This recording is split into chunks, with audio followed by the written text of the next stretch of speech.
welcome. I think this is the last session this morning before lunch, so I think they're just locking you in for 30 minutes.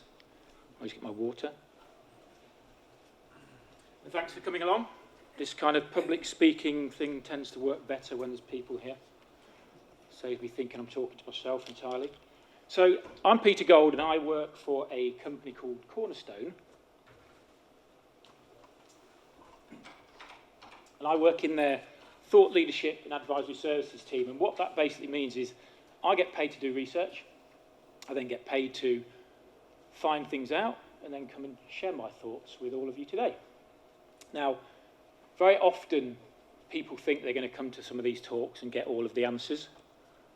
I won't be giving you any answers, but I'll be giving you hopefully better questions that you should be asking in order to find the answers that you want. Now, if anybody's been to a physio before, very often you go to a physio with a bad back and you think, oh, they're going to fix my back for me. And all they do is they tell you you've got a bad back. And these are the exercises you need to go and do. And they don't actually fix your back necessarily because you have to go and fix it for yourself. So think of this as a little bit like a physio session. I'll help you identify some of your pain points. I'll give you some exercises to do, hopefully. And then you can actually come back fitter and healthier without having wasting too much money on going to see the wrong physio. That's the theory anyway.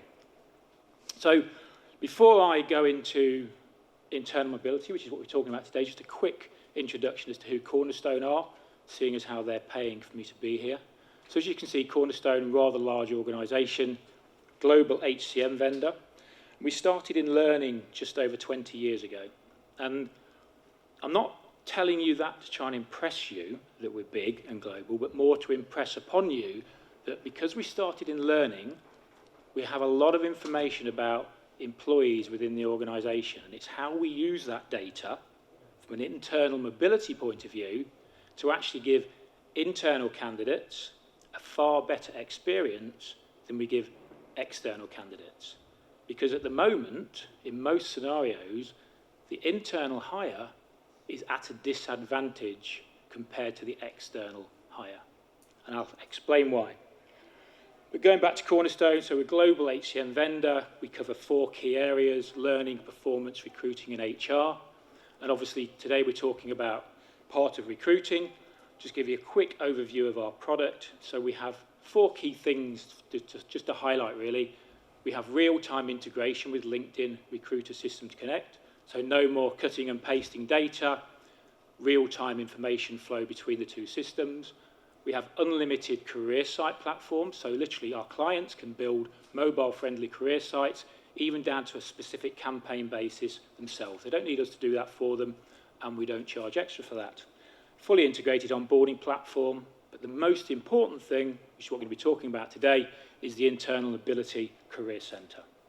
So, but before we go any further about Cornerstone, let's just take a step back and look at what is internal mobility. Now, there's 3 things that I've kind of identified as part of what I've been doing. First thing is, managers are not proactive in helping employees move within the organisation.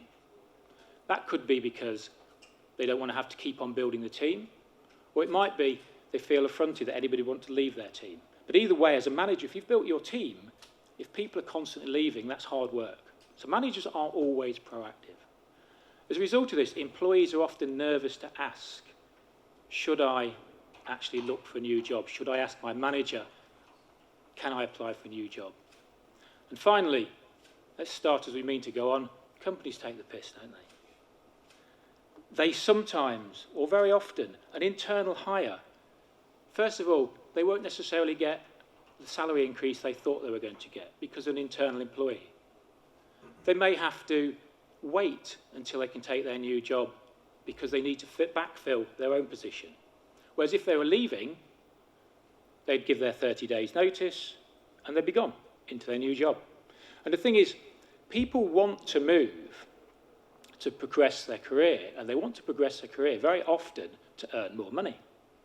And if we don't make it easy for them, they will transact. Think about it, if Amazon wasn't easy to use, we wouldn't not buy whatever we're going to buy, we'd find somewhere else to buy it from. We're still going to transact. And employees, if you don't make it easy for them to find a job internally, they still want to progress their career, so they'll look somewhere else, and they'll go external. But the other dilemma we have to think about is, these are potentially your easiest hires. As a business, you've got a captive audience. They're kind of protected from external recruiters these days. It's harder for an external recruiter to contact candidates because of GDPR. And once somebody's already in the business, they know the company, they know the politics, they know how things work. And so they can be productive more quickly when they move within the organisation. Potentially your admin is minimised because you've not got to go through the full new hire process. And often they will actually cost less as well. So, internal hiring, these are things you know anyway, but there's a real good compelling reason why internal mobility is so important to organisations. And also there's a nervousness amongst people. There's lots of talk about robots taking jobs. I don't know whether it's because we've had a couple of months off and it's been the holiday season, but all of a sudden the Forbes and the McKinsey blog post kind of reports are coming back out again next week about how robots are taking jobs and automation and all this kind of thing. And some people are kind of saying, yeah, the future is going to be changing. We're going to move from a candidate-led market back to a job-led market again. It'll flip in favour of the employer. AI will be used by the wealthy to embed within their bodies so they become super intelligent. And so many people in the kind of low-skilled jobs will become irrelevant, unemployed. Idle hands make devil work. What will the government do with all these people? And it's that whole kind of dystopian future some people like to send out, giving kind of messages about what's going to go on in the future. And it's kind of called misdirection. It's about trying to give you a message that whilst you're looking one way, something else is happening. And misdirection is something that's been perfected by magicians over the years and is now exploited by politicians. It's all about this mismessaging. And the thing is, very often, we don't get the facts. Now, I'm going to take you in a slightly different direction now. You might be thinking, what has this got to do with internal mobility? But stay with me. This is where it gets a little bit more interesting. Now, if you've not come across Hans Rosling and his book, Factfulness, I would highly recommend it. He talks about how we think things are worse than they really are. And he runs a survey, and I'd like to share this survey. I'm just going to do a little bit of this survey with you. Now, obviously I work for an American software vendor, and the Americans like a bit of audience participation. And I did warn you two gentlemen not to sit at the front. Now, luckily, I'm not going to ask you to hold on to ropes or dress as clowns or anything, but all I need you to do is put your hands in the air at some point, not yet. Okay? And what I also need you to do is either pen and paper, pencil and paper, or get your phone out. I just need you to record your answers to some questions. Now, we've got 4 questions. I just need you to answer these questions, record your answer, don't cheat. It's as simple as A, B, or C, and let's just see what you think the answers to these questions are. So, first question. In the last 20 years, the proportion of the world population living in extreme poverty has A, almost doubled, B, remained more or less the same, or C, almost halved.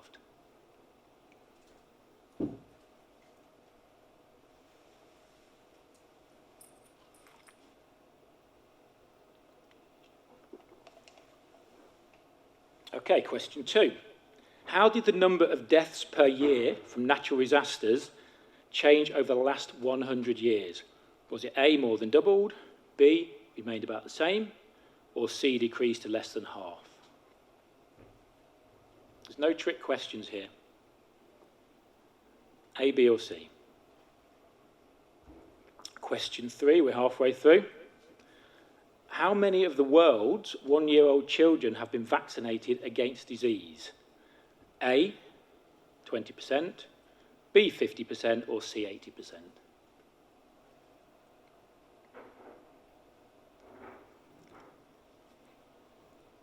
Okay, final question.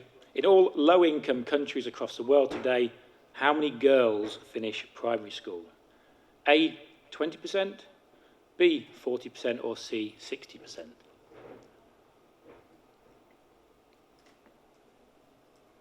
Okay. Everybody think they know the answers? We'll find out in a minute. So, I'm going to give you the answers now, so you know how many you got. So we can actually see what we actually think. So question 1, in the last 20 years, the proportion of the world's population living in extreme poverty has almost halved. Question 2, how did the number of deaths per year from natural disasters change over the last 100 years? Decreased to less than half. How many of the world's 1-year-old children have been vaccinated against disease? 80%. And 4, in all low-income countries across the world today, how many girls finish primary school? 60%. Okay, so if you want to tot up your answers, could be 4, 3, 2, 1, or 0. And don't be embarrassed if you got less than 2 right. So, who got 4 right? Okay, 3, minority. You got 4. Sorry? 3. Okay, 2. Okay, most people got 2. Anybody want to admit to 1? Okay, excellent. Anybody want to admit to 0? Okay. The thing is, now, Rosling does this survey. It's actually 13 questions, and humans typically get less than 20% right. Yet, using random selection, if we actually use this gentleman here and put 3 bananas out and labelled them A, B, and C, and each time you asked a question, just got him to pick up a banana randomly, statistically, they're going to get 35% of the answers right. And the thing is, he knows nothing, but we humans think we know. We think we know the answers, but often we don't. And the point of that exercise, it highlights that we probably think things are worse than what they really are. And you're probably surprised at the answers to those questions and things being better than they actually are. So when we see politicians, for example, giving out certain messages, where are the facts behind this? And if you think about, we don't know what we don't know, and therefore we make decisions, but if you think about the candidate experience, we talk about the candidate experience being more consumerized. And if you think about how much information the likes of Netflix know about us, you watch one movie, next minute, you've been offered a series. You binge watch just one series, just one you watch, that was it. And now you're a binge watcher and you never go out at weekends anymore because they keep sending you stuff, and they keep sending you good stuff. They keep making recommendations. You're thinking, I don't want any more, but I'll just watch this one last series. Anybody watch Chernobyl? You know, I only wanted to watch the first episode. And, yeah. And the stuff and they keep unearthing all this stuff because they kind of know what you like. And this is where we talk about, the candidate experience being more consumerized. And how do we approach this first, the same kind of approach to our internal hires? And the thing is, I went and worked for a company on a project a few years ago, and there's a head office of about 500 people. And so I decided to go and walk around the office and talk to people. Well, that was a strange thing in the first place. I was actually talking to people I didn't know. And so I said, well, who are you? What do you do? What's your department? How long have you been here? 3 years. What does that person over there do? Oh, I don't know. Okay, well, what department is that? Oh, I don't really know. And the thing is, your next best hire could actually be sat at the next desk to you. From an external candidate point of view, we know who's looking. We know what job they're doing at the moment. We know who they're working for. We kind of even find out quite quickly why they're looking to leave and what skills they've got. But we don't know any of this about our own employees. And the thing is, they go from this amazing consumerized external candidate experience. Then when they become an employee, the hiring process is like when I was first looking for a job. And the only way you actually get to find out who's looking for a job in the company is if they put a sign up. Now, that's not really what we should be doing. Because it's not the kind of experience that people expect, is it? If you're buying from Amazon, you're using Netflix, you're applying for a job, you expect certain things. And it was this was the gap that we saw in the industry. We've got all this information about employees because we're a learning vendor first and foremost. And we've then moved into talent over the years, and we did performance and compensations. We have all this information about the employee, and then we have these external candidate career sites, fully consumerized, mobile, all this kind of thing. So the external candidate has this great experience, and there's this gap or this black hole in between. And we're like, well, doesn't make business sense, particularly if your next best hire is potentially already in the organisation.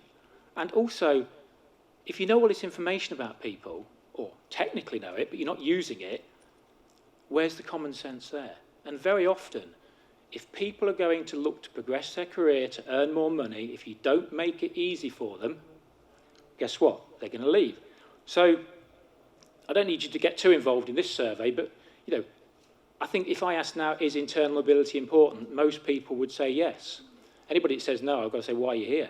You should be a different talk maybe. But most people advertise their jobs internally. We do advertise them, but in a recent survey with the firm Forum for In-House Recruitment Managers, they did a survey purely about internal mobility. Less than 4% of respondents use their ATS as part of their internal mobility process. So what do? They use email, or they use an internal portal. And the problem with, imagine going to Amazon and they said, oh yeah, if you want to order this item, send us an email. We will get back to you. And let's be honest, who actually expects when they send an email into a company that anybody will get back to them? We all think, nobody will come back to me. And then when somebody does come back to you, you're like, oh my God, that's an amazing service. Somebody actually responded to my email.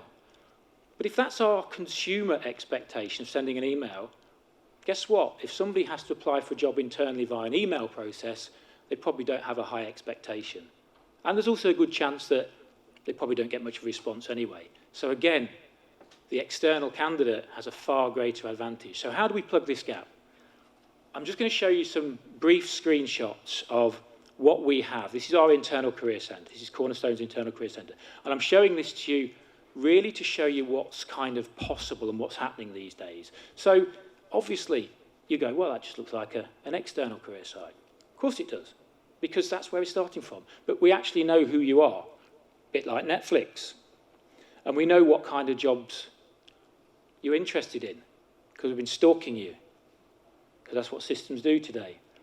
So straight away, the internal candidate experience is starting to be a bit more like Netflix. And you might go, well, that's nothing radical. It shouldn't be anything radical. We should just be making this better. And of course, yeah, it works on any device. They can look at it on their mobile. They can look at it on their desktop. But then when they kind of look into it with a bit more detail, we actually know how well they match against the job. We have the competency details. We can see how well Anne is matched against that job. We can see where she's a green, a red, or an amber. And guess what? We can give her some recommended training. Because we know that job, we know what skills are required for that job, we know what training Anne has already done, we know what additional training Anne would need, and like Netflix, we're allowing her to do some binge training and actually kind of upskill. And then the next stage will be adding in mentors. Who are the internal company mentors that could actually help you get to where you want to be? Now, we've recently launched this. If you're interested in seeing this, if you go to the Cornerstone stand and ask to see Paul, because he can show you the demo, hopefully he'll be able to show it to you. It should help if I've sent go. But if you go and see him and he says no, then don't blame me. But I'm sure he'd be happy to help. So I just wanted to give you a flavour of where that's going. But the question is, that's all well and good. That's what technology is evolving to now, and we believe we are leading the field from that point of view. But how do you move forward? What are the questions you should ask? Because like I said to you at the start, I'm not going to give you all the answers, but I'm going to give you some questions. So If you think about your existing program, what one thing could you change that would make it better? Is it as simple as respond quicker? Or if you kept the system as it is, how could it be improved? And you might go, well, yeah, we use email. I can't change that, not overnight. But what could you do to that? Maybe you could look at how quickly responding to internal candidates and say, actually, if all we did was had an SLA in place, service level agreement, where we respond to all candidates within 24 hours, or just put an autoresponder on there. You might not have an autoresponder that says, yes, we've got your email, we will get back to you, but it might take us a couple of weeks. Something, what can you do? Or what if you could have the best technology today? What difference did it make? But more importantly, going back to factfulness, how can you prove your answers to the above? Because the problem is, as ever, we think we know the answer, but often we don't. We need to seek the truth. So when we're going to make changes and we're saying, this is the impact this is going to make, this is the benefit the business is going to have, this is how the candidate experience is going to be better, this is how I'm going to fill more vacancies at a lower cost, or whatever it is, make sure you've got the facts, or as close to the facts as you can get. Don't just assume it's worse than it really is. Because as we saw earlier, sometimes just random selection can be more accurate than actually what you think. So we have got time for some questions.